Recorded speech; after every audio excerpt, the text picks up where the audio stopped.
In 2020, going into 2021, I faced one of the biggest tests of my life. I wrote a personal diary documenting events during my NYSC and events after that. And I was going to sell it. Well, I sold it, and I made a lot of money. The biggest amount of money I've made from one specific venture in my life as at that time. And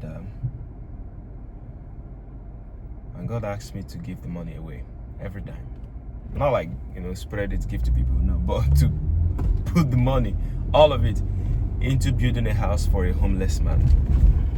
Now, at this time, I didn't own land or house. I didn't own any property whatsoever. None. I didn't even have anything passed down to me, so I didn't have any inheritance under my name at that time. And God asked me to do that. It's looking at it from a human level, it's at that time it was the most foolish thing I was going to do in my whole life. But I was willing to do it for no other reason other than God said. God did not tell someone to tell me. God told me directly. And for people who are skeptics or agnostics or even atheists, or even some Christians who do not believe that people can hear God, they're wondering at this point, how the hell did you hear God? Don't worry about it. You don't have to believe that I heard God. Just believe that I did something stupid. I hope that works for us. So just believe, yes, I did something stupid and I claim that God told me. All right, let's go with that. So I did exactly that. Put all the money into the project. It was a lot of money. And the house was done, delivered, furnished from beginning to end, painted, furnished, everything he needed.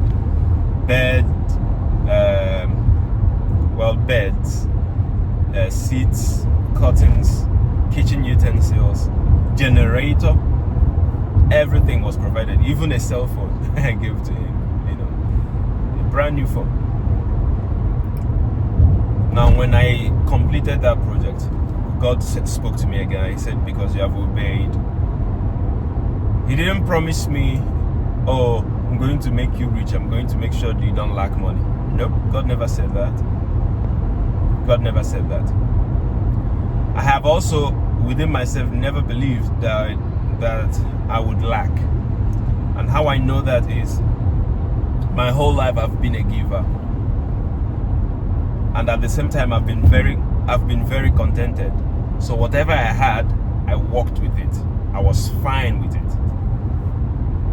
So me being financially comfortable was very, very, very, very relative for me. I just worked with what I had. It was sufficient. I wasn't trying to blow. But things have consistently gotten better financially for me. Better every single year.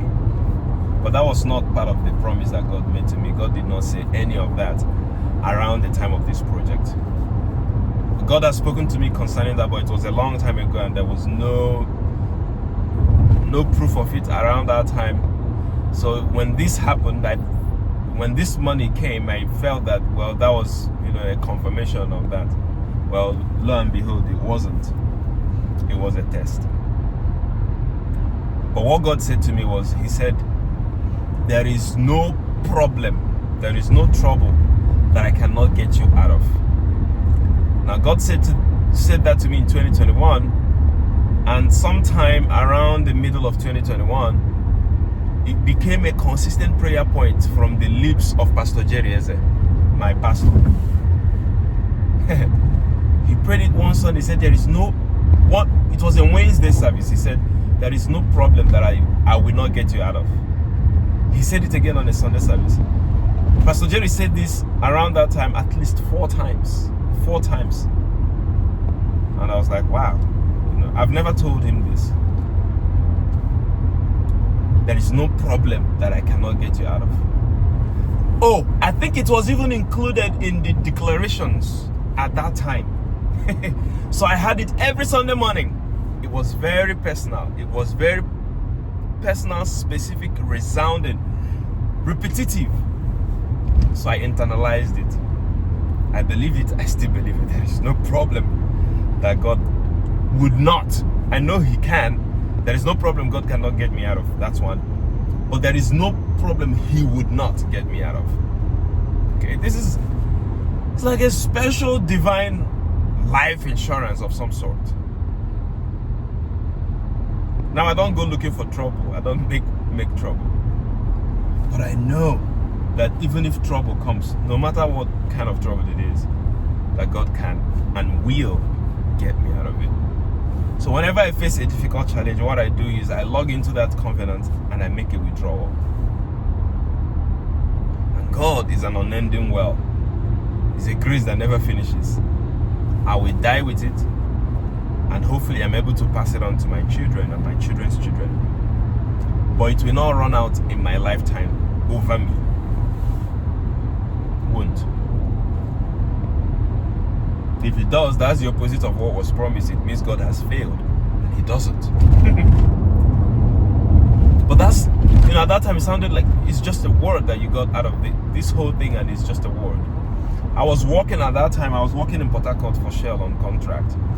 I was driving every weekend from, not my car, so I didn't own a car at that time. It was a car that a God-given godmother of mine gave to me to sell for her. And when this project started, she told me, she said, hey, just hold on to this car for the sake of this project and finish it, and then you can sell it. If you're not able to sell it, you can return it to me. I'll find a way to sell it. So I was driving from Port Harcourt to Umunnochi, to Isochi, every weekend. It's like a 3.5 hour drive. Finish work, I'll drive to go and check on the project, see how it's going.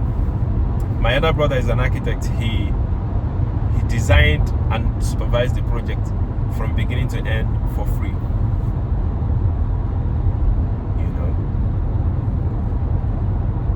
And it changed my life in very significant ways, that project. And at that time, even at the time the project was on, until the project was completed, I was still thinking to myself, have I done the right thing? Am I sure I've had God? Some things God would ask you to do would be so difficult that you would question if it was really from God, even though that's exactly the way you had other things from God that you believed and did. But I questioned it, hoping that the instruction will change, that God will say, you know what, okay, stop thus far, just keep the rest of the money. At this time I was preparing to leave Nigeria. I needed money. No one knew. I didn't share it with anyone except a few, family and a few friends.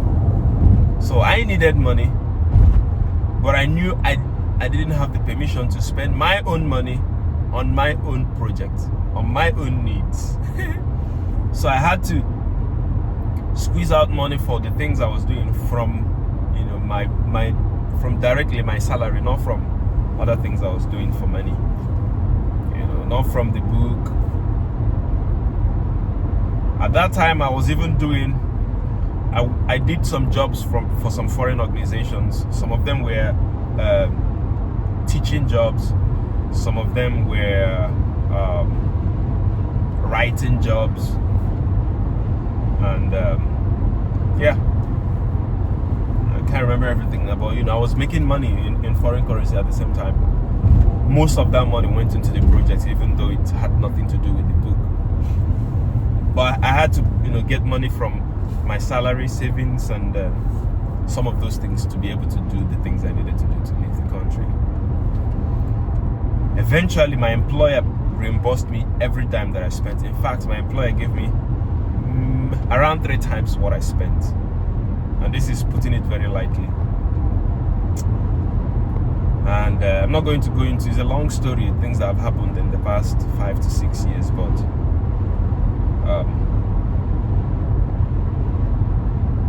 God was right. Because I was absolutely right. And in His wisdom and mercy and grace, He has he has kept his own part of the bargain. And why am I sharing this? Not for personal aggrandizement. I'm sharing this to inspire and encourage someone who is at a point in his or her life where they are questioning the instructions from God because of how difficult it is, because of how inconveniencing it could be. You're now asking God, is it really you? Yes, it's God. The problem is you. You know, and your mundane nature and our natural propensity to be selfish and to withhold. And I'm not talking about God asking you to do things that have to do with money. It might be just something uncomfortable, something out of the norm. It might be to take up a different profession, a different route, a different adventure, a different venture. It might be a change in character, a change in behavior, a change in attitude. It might be restraint. It might be some specific form of discipline. It could be anything, not necessarily money. My story is just a reference. You're wondering, is it really you? Yeah. It might just be to go and apologize to someone that you don't think deserves an apology from you. It might be to go and reconcile with your parents even though they abandoned you. Very unconventional, uncomfortable things. Things you wouldn't do if any man asked you to do it. Any human asked you to do it. Just do it. Just do it. Do it. Do it. Oh. One of the hardest things to do in our Christian life is obedience. And so much is tied to obedience. But I wonder how seriously we take the subject of obedience. First of all, cultivate the ability to hear God. And next, cultivate the willingness to obey God, to do whatever He has asked you to do. It's up to you how you hear Him, how He speaks to you.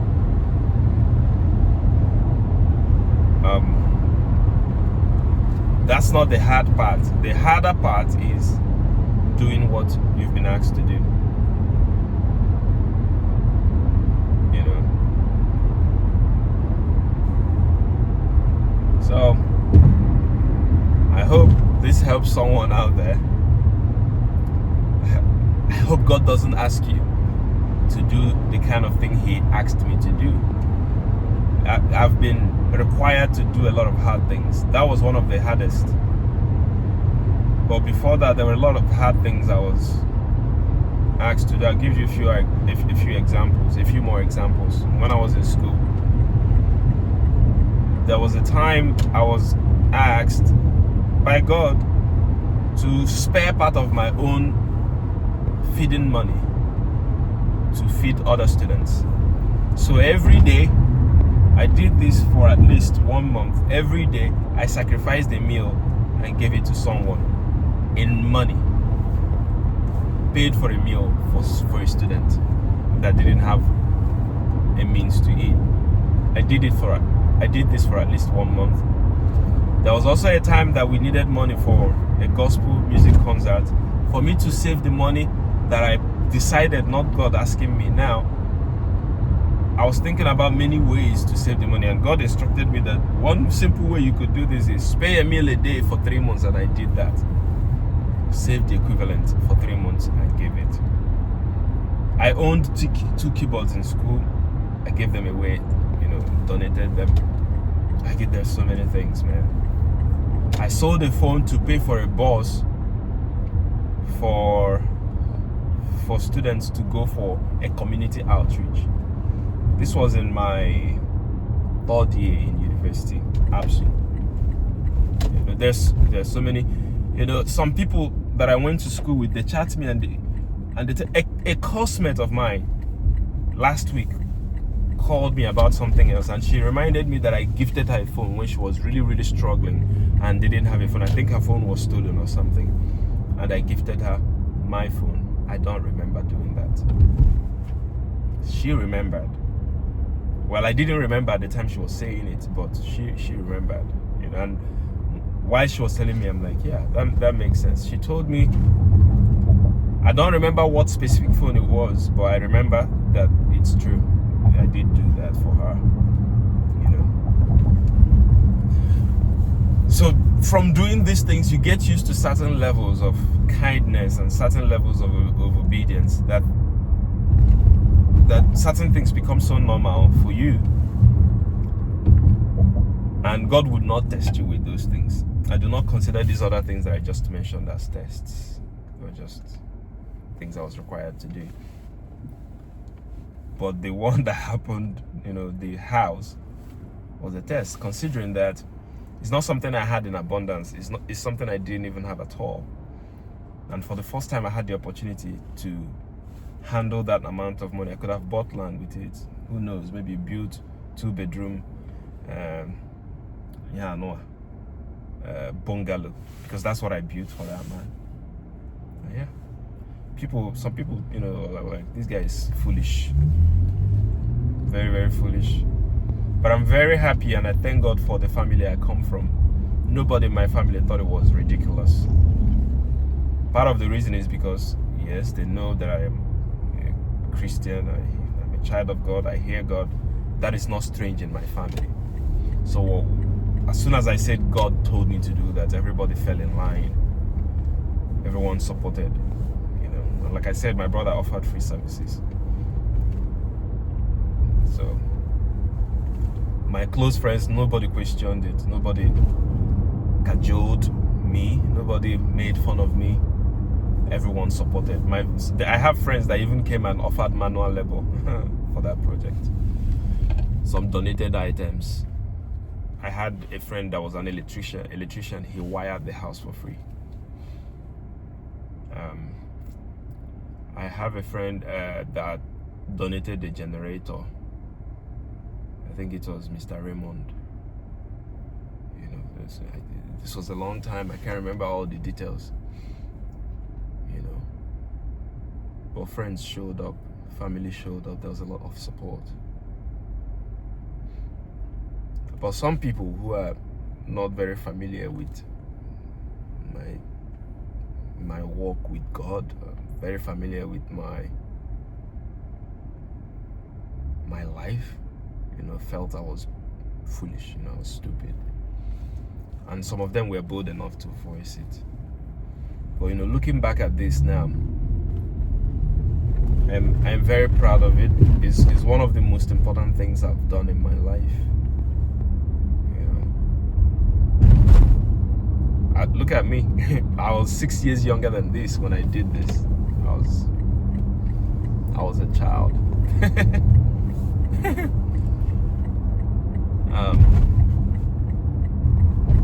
And when I say I was a child, I mean I was a child in age. I wasn't puerile in any way. I was just much younger than this. But back to why I'm sharing this. Please, by all means, whatever God has asked you to do, do it. God bless you.